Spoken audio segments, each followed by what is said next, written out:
Louvado seja o nosso Deus. Irmãos, abra a tua Bíblia comigo, no livro de Atos, último capítulo de Atos. Nós estaremos então hoje encerrando, eu acredito que o pastor irá encerrar à noite, estaremos então encerrando o capítulo 28, portanto, o livro de Atos, a nossa série de exposições.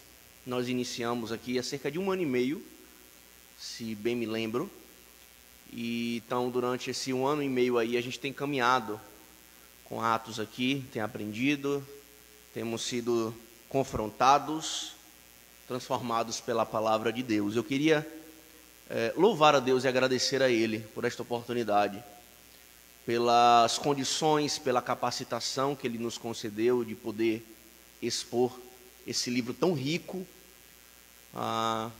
tão desafiador em certos momentos, e eu sei que o pastor vai concordar comigo.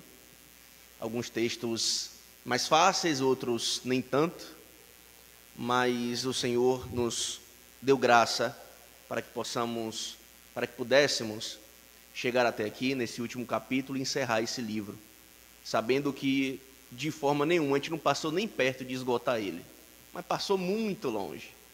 Se a gente fosse expor novamente, a gente teria muito mais coisa ainda, que a palavra de Deus é uma fonte inesgotável.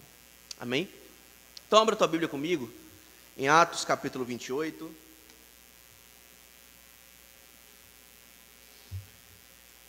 Atos capítulo 28.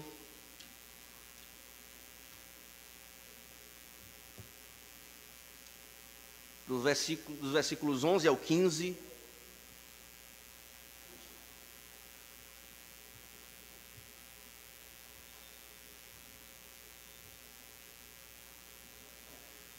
Atos, capítulo de número 28, dos versículos 11 ao 15. Quantos acharam? Digam amém.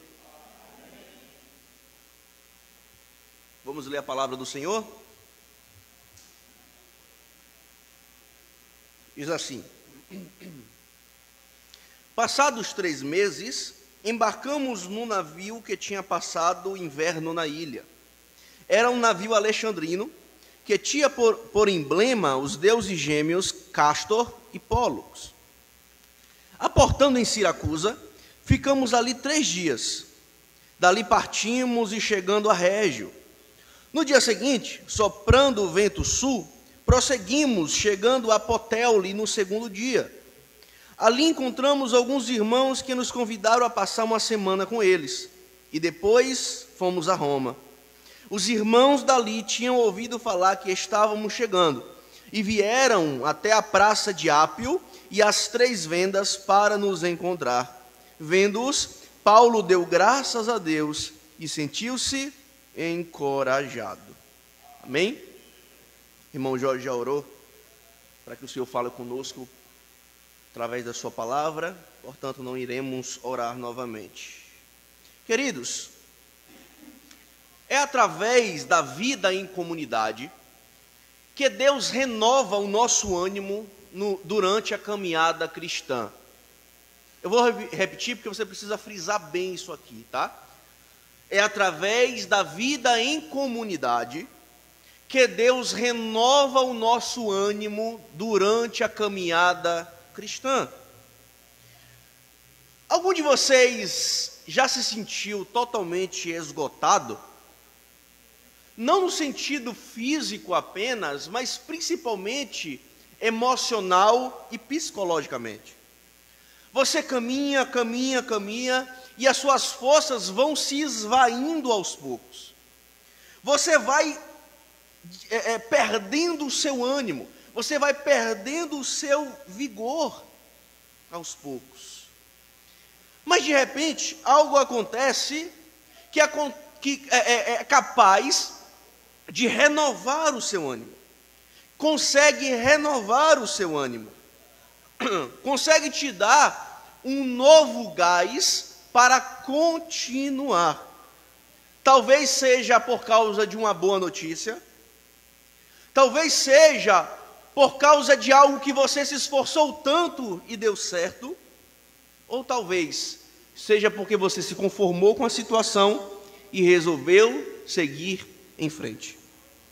Neste texto, queridos, iremos perceber um apóstolo assim, ou seja, um apóstolo cansado e desanimado.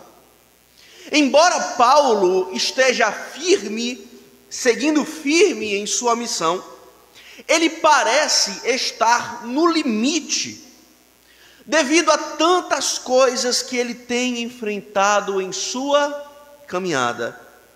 Todavia, queridos, nós veremos também nesse texto como Paulo é encorajado e renovado por meio da recepção, da presença e da comunhão dos seus irmãos em Cristo. Vamos ver isso? Primeiro, versículo 11, acompanhe comigo, por gentileza. Diz assim: passados 3 meses, embarcamos num navio que tinha passado o inverno na ilha. Era um navio alexandrino que tinha por emblema os deuses gêmeos Castor e Pólux. Queridos, Paulo e mais de 275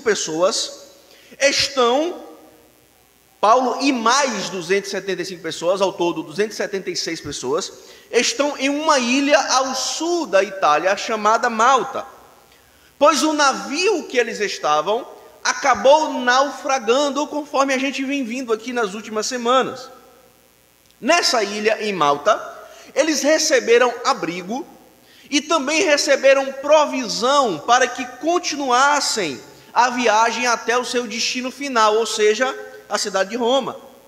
Então, no versículo 11 que acabamos de ler, Lucas relata que depois deles passarem o inverno na ilha de Malta, porque naquele período era muito perigoso realizar navegação, então se pausava a navegação, as navegações no período do inverno. Então eles permanecem durante o inverno ali na ilha de Malta, e após isso Lucas nos diz que eles embarcam em um navio provindo de Alexandria, assim como o outro navio que eles estavam que naufragou, também era provindo de Alexandria.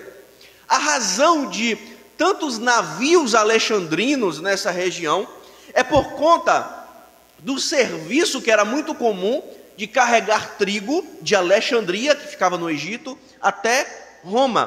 Por isso que a gente tem visto tanto navio provindo de Alexandria. Então eles pegam esse novo navio, que também tinha passado o inverno na ilha, e partem em direção ao seu destino. Agora Lucas dá uma descrição interessante desse navio, queridos.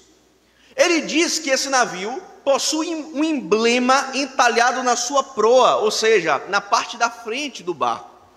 Esse emblema é um desenho de 2 divindades romanas, Castor e Pólux, ambos filhos de Zeus. Esses deuses, queridos, eram tidos como padroeiros dos marinheiros e das navegações pelos romanos. Então, geralmente os marinheiros eram devotos desses deuses gêmeos, pois acreditavam que eles eram protetores, padroeiros das navegações, bem como dos marinheiros no mundo pagão.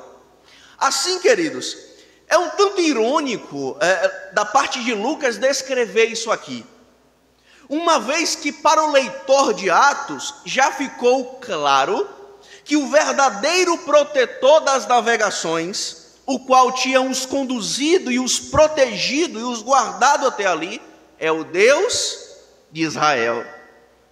Quem é que guardou? Quem é que falou com Paulo que nenhuma vida seria perdida? O Deus de Israel, o Deus verdadeiro. Então, parece que Lucas cita esse emblema entalhado na proa para mostrar, de um lado, olha, esses navegantes estão confiando nesses deuses falsos para os protegerem, para os conduzir nas navegações. Mas, meus leitores, Lucas dizendo, eu já mostrei para vocês quem é o verdadeiro padroeiro, quem é o verdadeiro protetor das navegações e dos marinheiros. É o Deus que tem nos guardado e conduzido até aqui. Então, queridos, saindo do navio de Malta, Lucas passa a relatar o trajeto até Roma. Vamos ler dos versículos 12 ao 14. Aportando em Siracusa, ficamos ali 3 dias. Dali partimos e chegamos a Régio. No dia seguinte, soprando o vento sul, prosseguimos, chegando a Putéoli no 2º dia. Ali encontramos alguns irmãos que nos convidaram a passar uma semana com eles e depois fomos para Roma. Queridos, no versículo 12, vemos que o navio sai de Malta e se dirige ao norte e chega a Siracusa, principal cidade da província da Cilícia. Então, conforme o versículo 13, após passarem 3 dias em Siracusa, eles navegam agora até Régio, um porto que ficava na extremidade sul da Itália. No dia seguinte, aproveitando os ventos favoráveis, eles continuam navegando e após 2 dias eles chegam na cidade de Putéoli, ou Putéoli, conforme as versões aí, que era um porto. Putéoli era um porto que ficava a 160 quilômetros da cidade de Roma. No versículo 14, queridos, Lucas diz que alguns cristãos que vivem em Putéoli os pedem que eles fiquem ali durante uma semana, durante cerca de uma semana. Nós não sabemos ao certo se esse convite foi apenas aos cristãos que aportaram, que desembarcaram em Putéoli, ou se estendeu também ao oficial e aos soldados romanos, bem como aos outros prisioneiros. Nós não sabemos ao certo. Mas fato é que o oficial romano, que era o responsável por aquela viagem, por aquela equipe, pois estava conduzindo os prisioneiros até Roma, ele permite que eles fiquem ali em Putéoli durante 7 dias, que fiquem na cidade durante 7 dias. E embora, queridos, Lucas não relate, podemos presumir que durante esses 7 dias, Paulo ensinou a palavra de Deus aos irmãos daquela cidade, aos irmãos de Putéoli, pois é isso que ele fazia. Então, queridos, depois de tantos perigos e angústias durante a viagem, após os 7 dias em Putéoli, todos eles se dirigem agora por terra ao seu destino final, até a cidade de Roma. Lucas, então, queridos, encerra essa sessão descrevendo a recepção dos cristãos romanos a Paulo e aos demais cristãos. Versículo 15, leia comigo, por gentileza. Os irmãos dali, ou seja, de Roma, tinham ouvido falar que estávamos chegando e vieram até a praça de Ápio e as 3 vendas para nos encontrar. Vendo-os, Paulo deu graças a Deus e sentiu-se encorajado. Queridos, conforme o versículo 15, os cristãos de Roma ficam sabendo, provavelmente dos irmãos de Putéoli, que Paulo e os demais estão a caminho da cidade. Assim, seguindo a famosa Via Ápia, os cristãos, eles saem da cidade e vão ao encontro de Paulo e os demais em 2 locais. Primeiro, um local chamado 3 Vendas.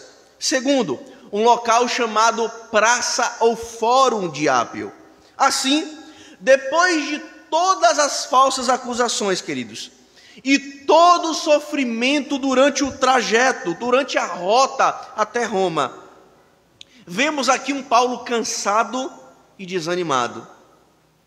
Mas ao ver os irmãos, ao ver os cristãos romanos vindo ao seu encontro, Paulo, queridos, ele agradece a Deus e é reanimado pela presença e boas-vindas desses irmãos.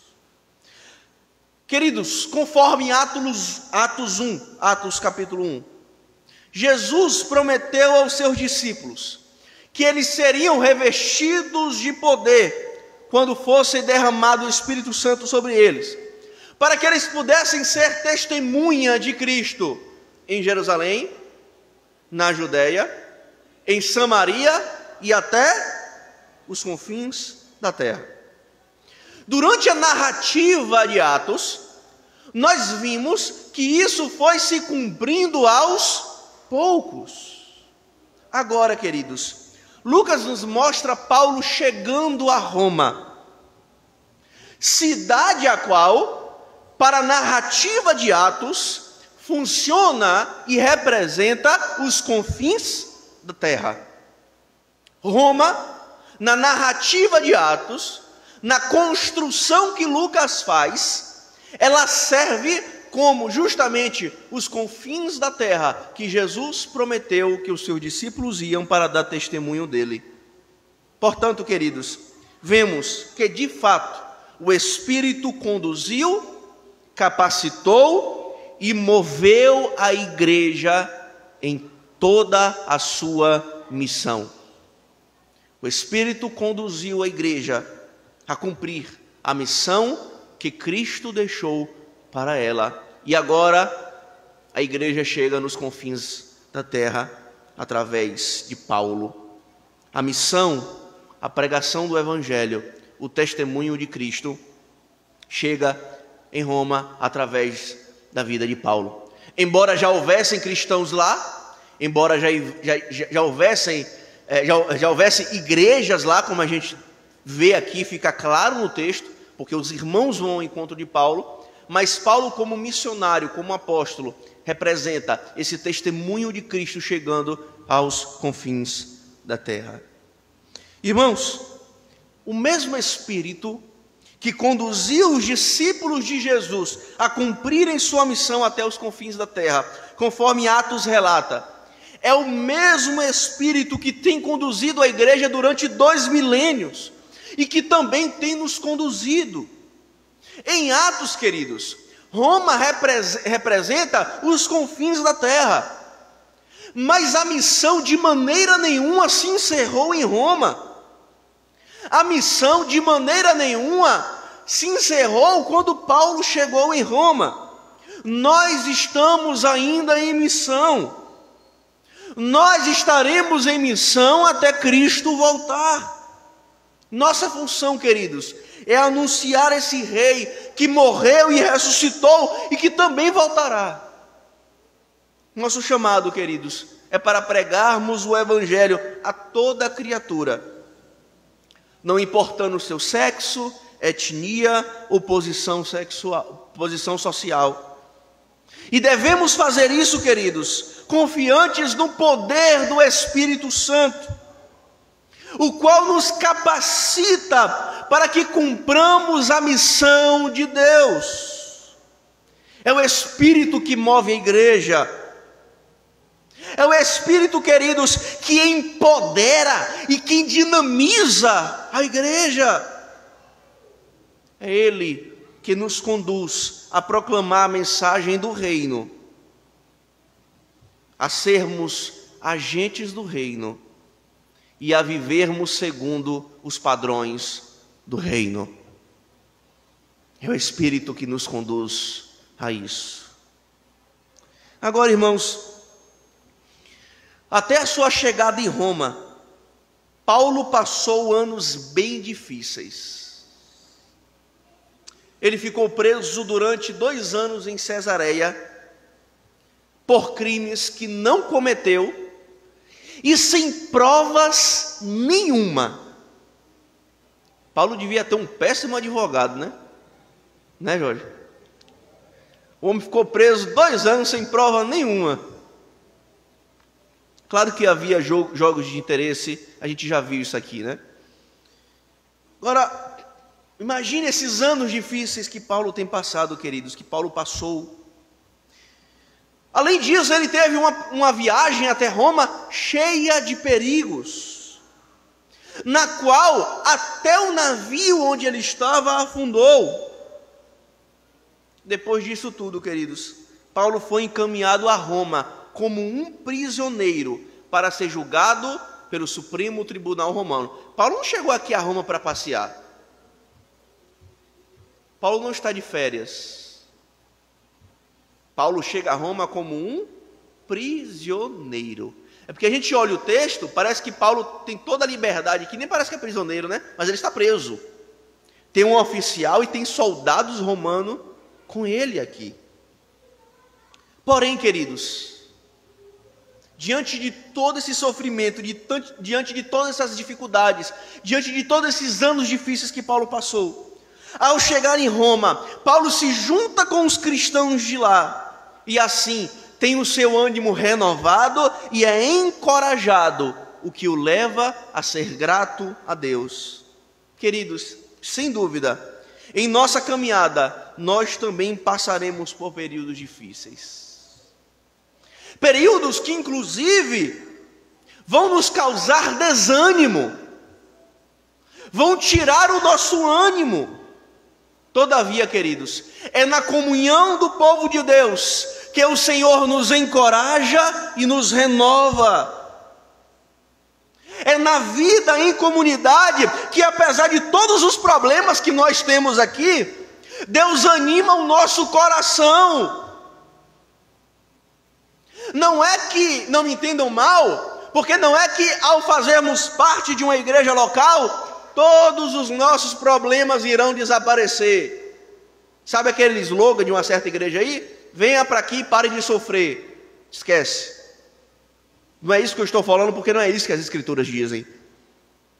Não quer dizer que se você fizer parte, se você for um membro de uma igreja, todos os seus problemas irão desaparecer. Mas que é entre irmãos em Cristo, no compartilhar da vida em comunidade, que Deus nos dá condições de lidarmos, de sabermos como lidar e como enfrentar os problemas. Inclusive, queridos, muitas das nossas aflições são aliviadas através da comunhão, dos aconselhamentos, das orações e da palavra de ânimo dos nossos irmãos. Muito do nosso refrigério vem nessa comunhão com os nossos irmãos. Devemos, portanto, queridos, valorizar a nossa comunidade local. Embora a igreja de Cristo seja universal, ou seja, ela está espalhada por todo o mundo, é na comunidade local que ela é expressada. É na igreja local que essa igreja universal é expressada. Por isso, queridos, nós precisamos orar e investir em comunhão. Precisamos ser gratos a Deus por ter nos conduzido a uma igreja saudável e centrada no Evangelho, através da qual Deus produz em nós crescimento, amadurecimento e fortalecimento da fé. Sabemos, queridos, por exemplo, o quanto tem sido difícil, o quanto tem sido prejudicial à nossa saúde, não só psicológica e emocional, mas também espiritual. O fato de termos que ficar mais afastados, e isso desde março de 2020, março do ano passado. Nós bem sabemos o quanto isso tem sido prejudicial, embora seja necessário, nós sabemos. Não é isso que eu estou questionando, mas os efeitos colaterais emocionais, psicológicos e principalmente espirituais, nós estamos sentindo. E tivemos períodos piores, onde nem culto público podíamos ter.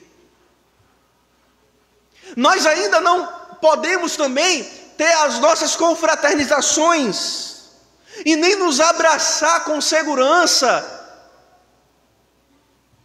Cientes disso, queridos, que possamos nos esforçar para estarmos em comunhão, mesmo com todas as restrições necessárias, que fortaleçamos uns aos outros,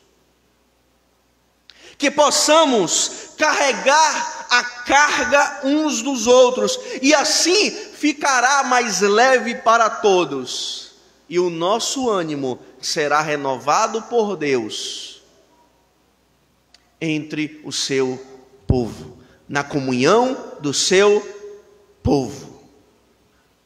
Amém, queridos? Irmãos,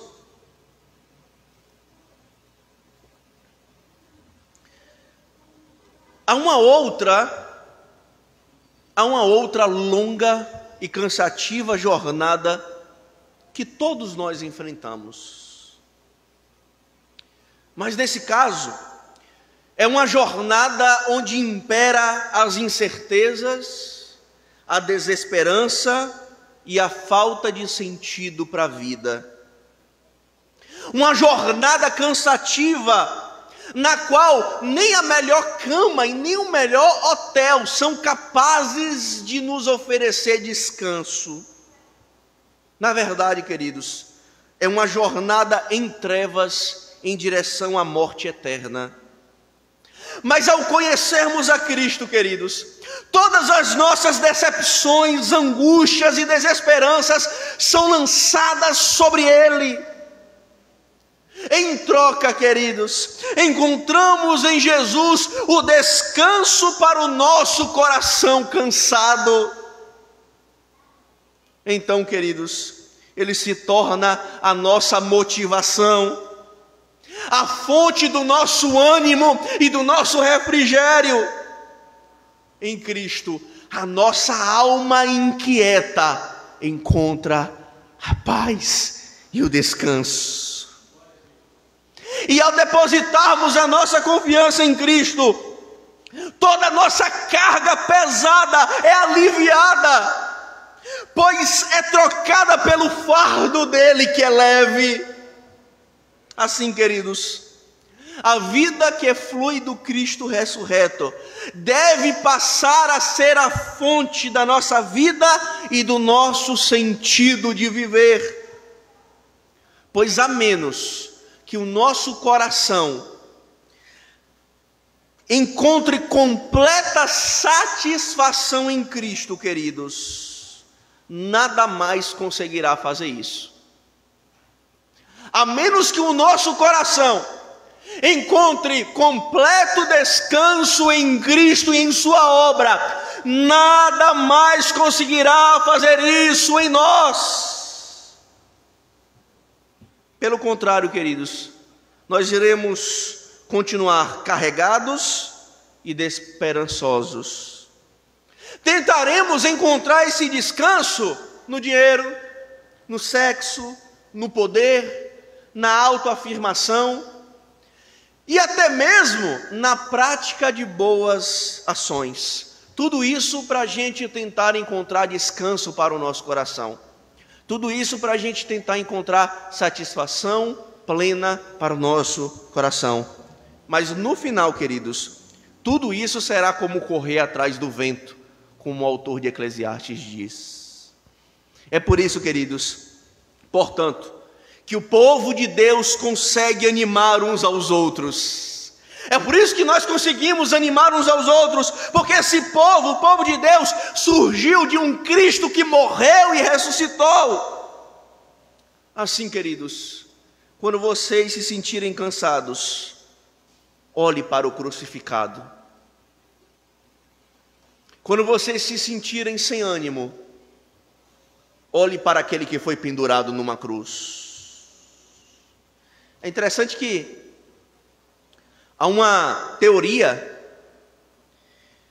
de que evangélico pode usar uma cruz pura, mas não pode usar uma cruz com uma imagem representando Jesus, né?